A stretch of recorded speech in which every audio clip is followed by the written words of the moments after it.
Este es el Sol. Hace unos 10.000 años antes de Cristo, la historia abunda de grabados y escrituras reflejando el respeto de los pueblos y la adoración por este objeto. Y es simple entender por qué, ya que el sol sale cada mañana, trayendo visión, calor y seguridad, salvando al hombre del frío y de la ciega oscuridad llena de predadores de la noche. Sin él, las culturas entendieron que los sembrados no crecerían y la vida en el planeta no sobreviviría. Estas realidades hicieron al Sol el objeto más adorado de todos los tiempos. De la misma manera estaban conscientes de las estrellas. El seguirlas les permitía reconocer y anticipar eventos que ocurrían sobre periodos largos de tiempo, como los eclipses y las lunas llenas. A su tiempo, catalogaron a grupos celestiales, en los que hoy conocemos como constelaciones. Esta es la cruz del zodiaco, una de las más antiguas imágenes conceptuales en la historia de la humanidad. Refleja el Sol cuando pasa figuradamente a través de las 12 constelaciones mayores en el curso de un año. También refleja los 12 meses del año, las 4 estaciones y los solsticios y equinoccios. El término zodiaco se relaciona con el hecho de que las constelaciones fueron antropomorfizadas o personificadas como figuras o animales. En otras palabras, las primeras civilizaciones no solo seguían al Sol y las estrellas, los personificaban con mitos elaborados, incluyendo sus movimientos y relaciones. El Sol, con sus cualidades de dar y cuidar la vida, fue personificado como un representante del Creador no visto, o Dios. El Sol de Dios, la luz del mundo, el salvador de la raza humana. De la misma manera, las 12 constelaciones representaban lugares de viaje del Sol y Dios y eran identificadas con nombre, generalmente representando elementos de la naturaleza que se sucedían en el tiempo, como por ejemplo Acuario, el aguador, que trae las lluvias de primavera. Este es Horus. Es el dios del sol de Egipto alrededor de 3.000 años antes de Cristo. Él es el sol antropomorfizado y su vida es una serie de mitos alegóricos relacionados con el movimiento del sol en el cielo. Desde los viejos jeroglíficos en Egipto sabemos mucho sobre este mesías solar. Por ejemplo, Horus, siendo el sol o la luz, tenía un enemigo conocido como Set, y Set era la personificación de la oscuridad o la noche.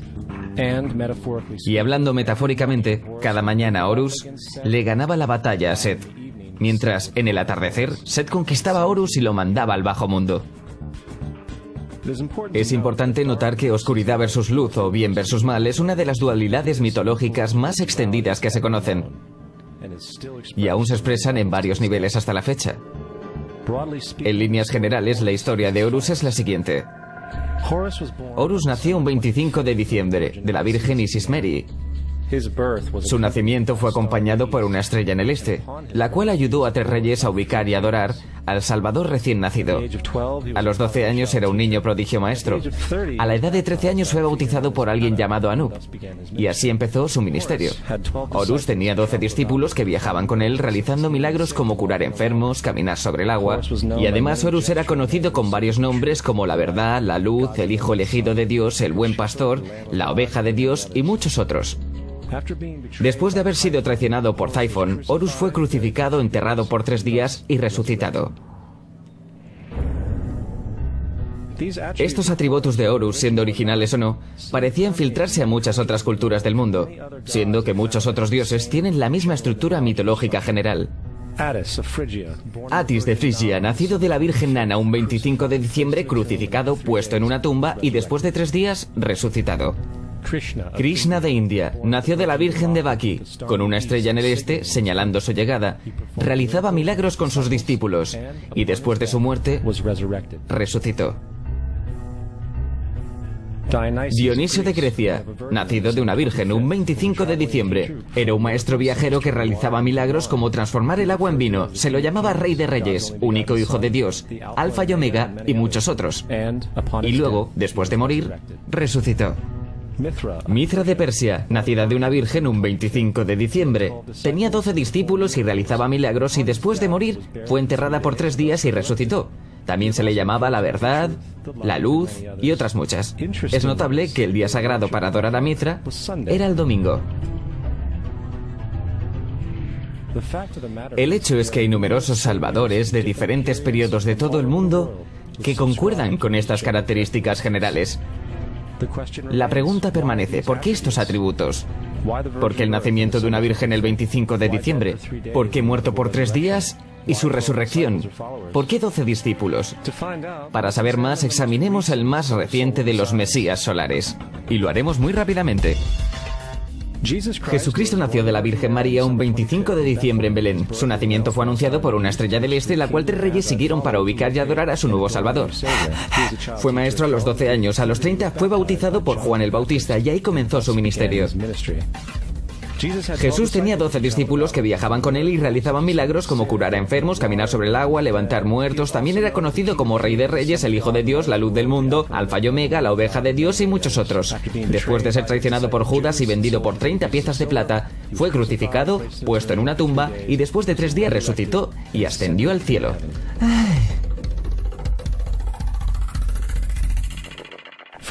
Para empezar, la secuencia del nacimiento es completamente astrológica.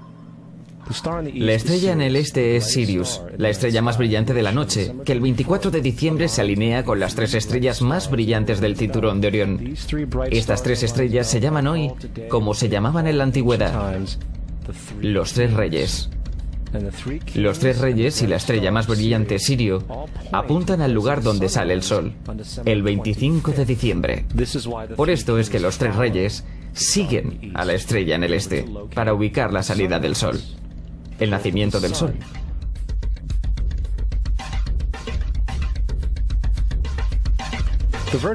La Virgen María es la constelación de Virgo, también conocida como la Virgen. Virgo en latín significa virgen. Virgo también es referido como la casa de pan.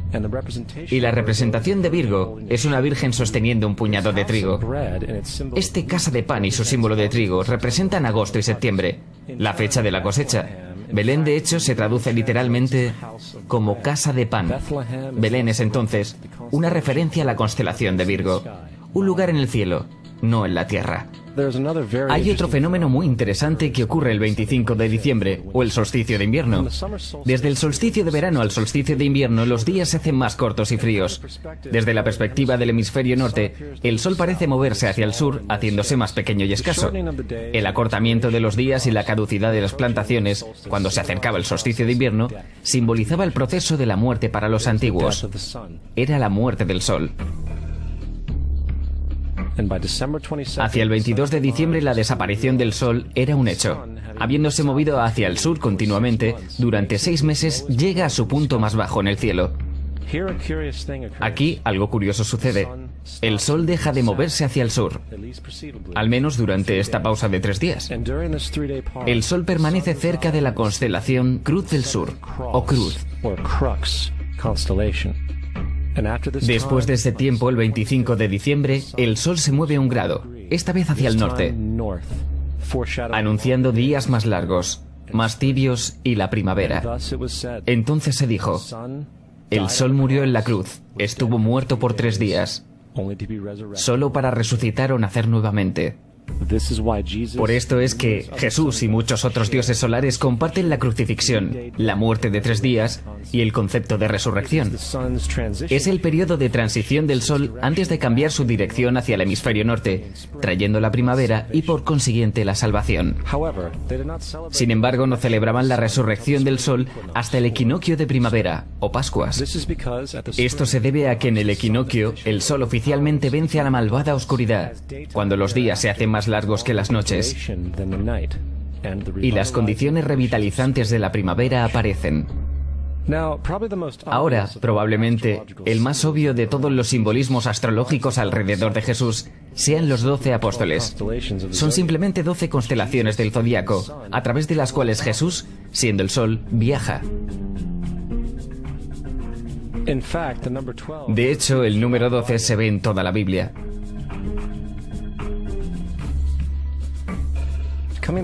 Volviendo a la cruz del zodiaco, la vida figurativa del Sol,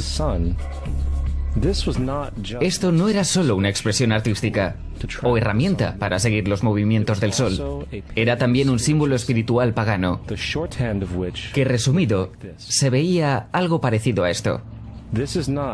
Esto no es un símbolo de la cristiandad. Es una adaptación pagana, una adaptación de la cruz del zodiaco.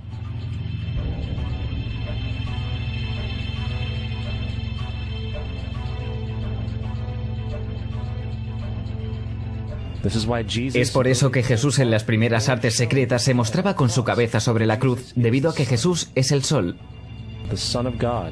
El sol de Dios, la luz del mundo, el Salvador levantado, el que vendrá nuevamente como lo hace cada mañana, la gloria de Dios que defiende el mundo de la oscuridad, el que nace nuevamente cada mañana y puede verse viniendo entre las nubes, alto en el cielo, con su corona de espinas o rayos solares.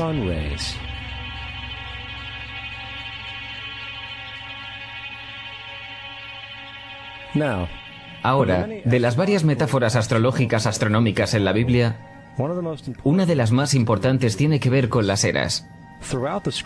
Por todas partes en el escrito hay numerosas referencias a la era.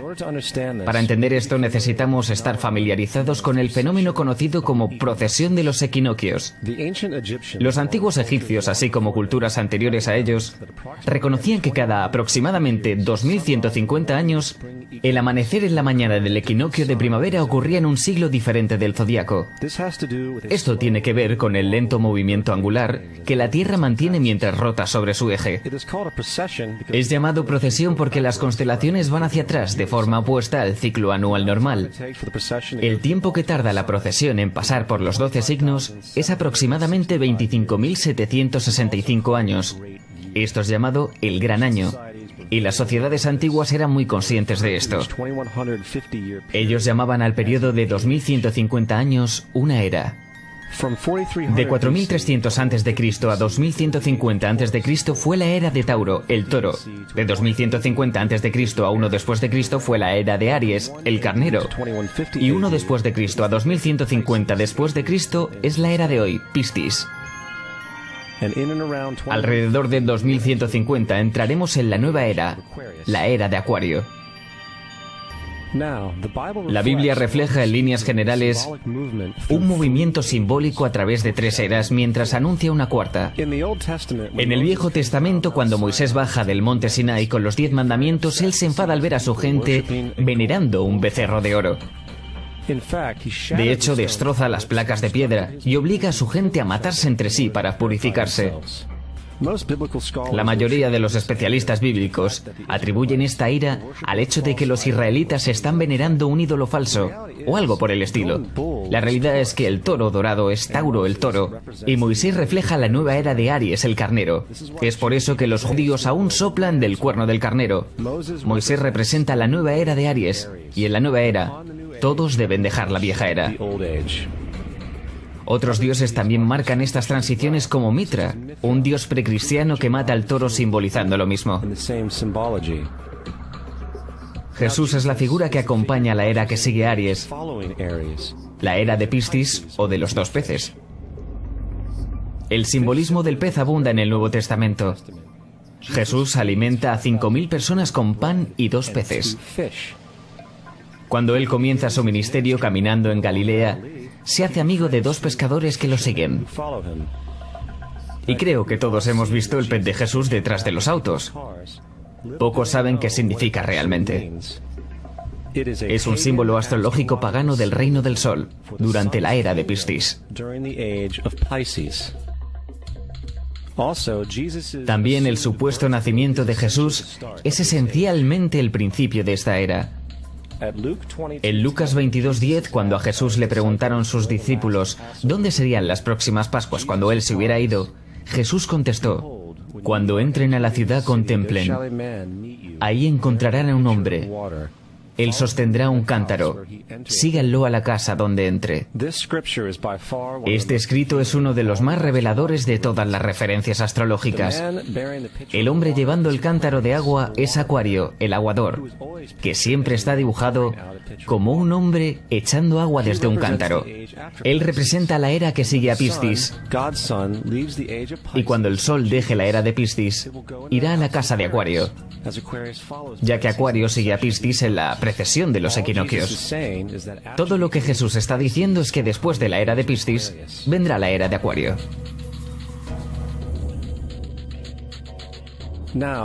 Ahora, todos hemos escuchado acerca del final del tiempo y el final del mundo. Aparte de la representación caricaturesca del libro de las Revelaciones, la fuente principal de esta idea viene de Mateo 28:20, donde Jesús dice: estaré contigo hasta el fin del mundo. Sin embargo, en la versión del Rey James, mundo es una mala traducción, entre otras muchas malas traducciones. La verdadera palabra usada es aeón, que significa era. Estaré contigo hasta el fin de la era. Lo cual es cierto, ya que la personificación cristiana solar de Jesús terminará cuando el sol entre en la era de Acuario. Todo el concepto del fin del tiempo y del fin del mundo es una alegoría astrológica mal interpretada. Digámosle eso ahora a alrededor de 100 millones de personas solo en América que creen que el fin del mundo se acerca. Más aún, el personaje de Jesús como híbrido literario y astrológico es más explícitamente un plagio del dios del sol egipcio Horus. Por ejemplo, inscrito hace alrededor de 3.500 años en las paredes del templo de Luxor en Egipto hay imágenes de la anunciación de la concepción de Inmaculada, el nacimiento y la adoración de Horus. Las imágenes comienzan con Tau, anunciando a la Virgen Isis que concebirá a Horus. Luego Nef, el Espíritu Santo, impregna a la Virgen. Y después el alumbramiento y la adoración. Esta es exactamente la historia de la concepción milagrosa de Jesús. De hecho, las similitudes literales entre la religión egipcia y la religión cristiana son asombrosas.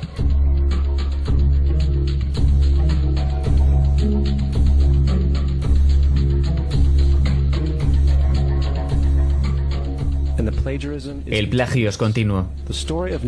La historia de Noé y el arca de Noé está tomada directamente de la tradición. El concepto de la gran inundación es común a través del mundo antiguo, con más de 200 declaraciones diferentes citadas en distintos periodos y etapas. Sin embargo, no se necesita demasiado para encontrar una fuente precristiana en la épica de Gilgamesh, escrita en 2600 a.C. Esta historia habla de una gran inundación mandada por Dios, un arca que salvó animales, e incluso el envío y retorno de una paloma, todos comunes con la historia bíblica, junto con muchas otras similitudes.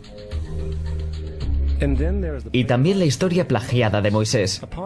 Cuando Moisés nació, se dijo que fue puesto en un canasto y dejado flotando en un río.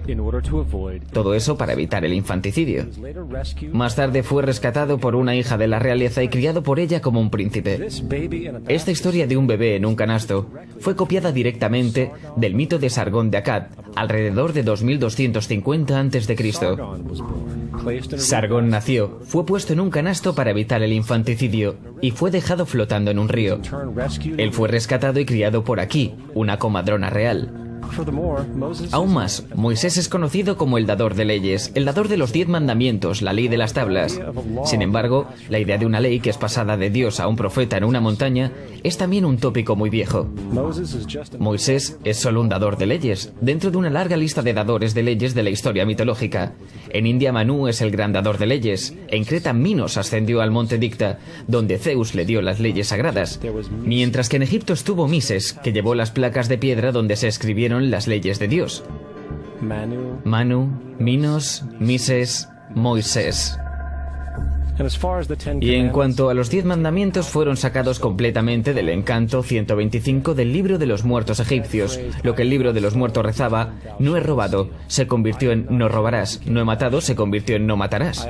No he mentido, se convirtió en no levantarás falso testimonio, y así sucesivamente. De hecho, la religión egipcia es probablemente la primera base fundacional para la teología judeocristiana.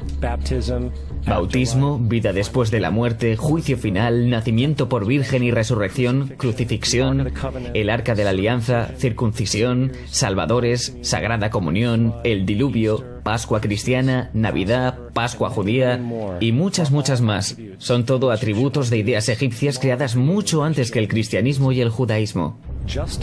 Justino Mártir, uno de los primeros historiadores cristianos y defensores, escribió: cuando decimos que Jesucristo, nuestro Maestro, fue concebido sin unión sexual, fue crucificado y muerto y resucitó y ascendió al cielo, no proponemos nada distinto de lo que crees con respecto a lo que estimamos sobre los hijos de Júpiter. En otro escrito, Justino Mártir dijo: Él nació de una virgen. Acepta esto. Junto con lo que crees de Perseo. Es obvio que Justino y otros cristianos antiguos sabían cuán similar era la cristiandad respecto a las religiones paganas. Sin embargo, Justino tuvo una solución. Según él, el diablo lo hizo. El diablo tuvo la previsión de venir antes que Cristo y crear estas características en el mundo pagano. Cristiandad fundamentalista fascinante. ¿Esta gente realmente cree que el mundo tiene 12.000 años? Realmente le pregunté a uno de estos tipos, ok, ¿y los fósiles de dinosaurios? Me contestó, ¿fósiles de dinosaurios? Dios los puso ahí para probar nuestra fe.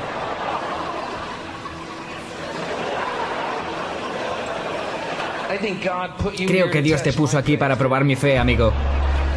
¿Cuál es el camino del arca? La Biblia no es nada más que un híbrido literario astroteológico, como casi todos los mitos religiosos anteriores. De hecho, el tema de transferencia de atributos de un personaje a un nuevo personaje se pueden encontrar dentro del libro mismo. En el Viejo Testamento está la historia de José. José fue un prototipo de Jesús.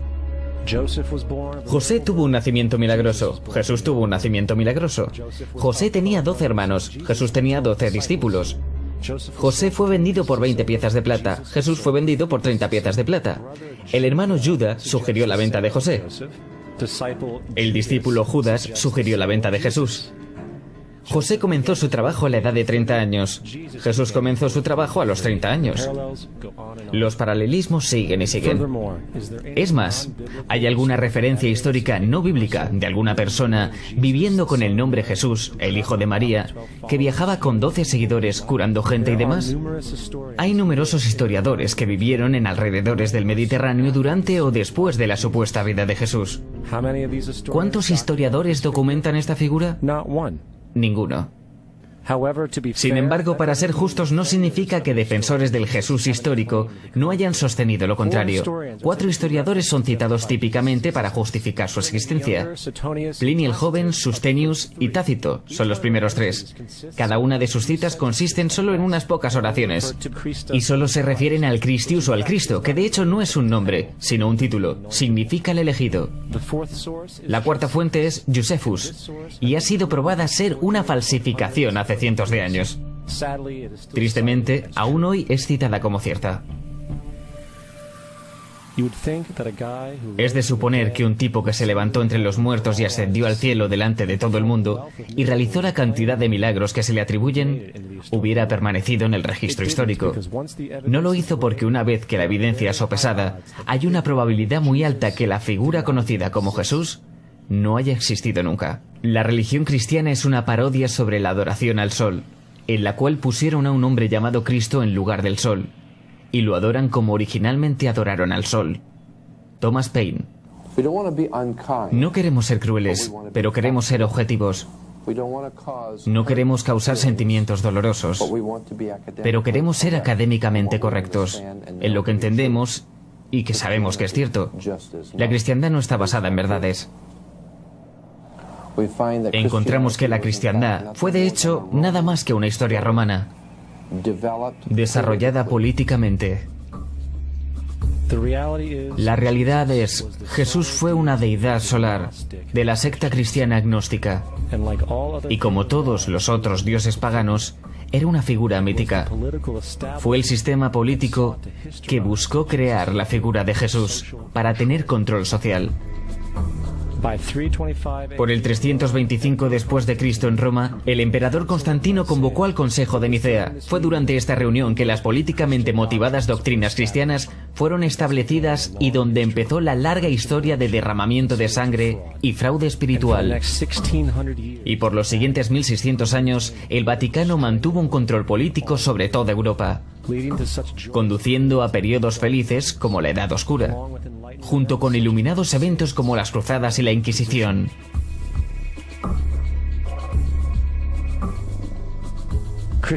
La cristiandad, junto con todos los otros sistemas de creencias teístas, Es el fraude de la era. Sirve para separar a las especies del mundo natural y de la misma manera de los demás. Apoya la ciega sumisión a la autoridad. Reduce la responsabilidad humana al hecho de que Dios controla todo.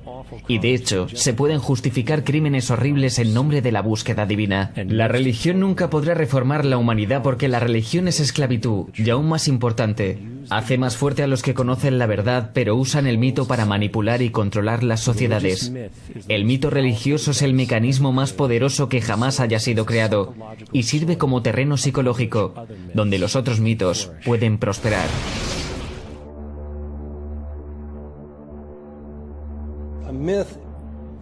Un mito es una idea que, aun siendo popularmente creída, es falsa.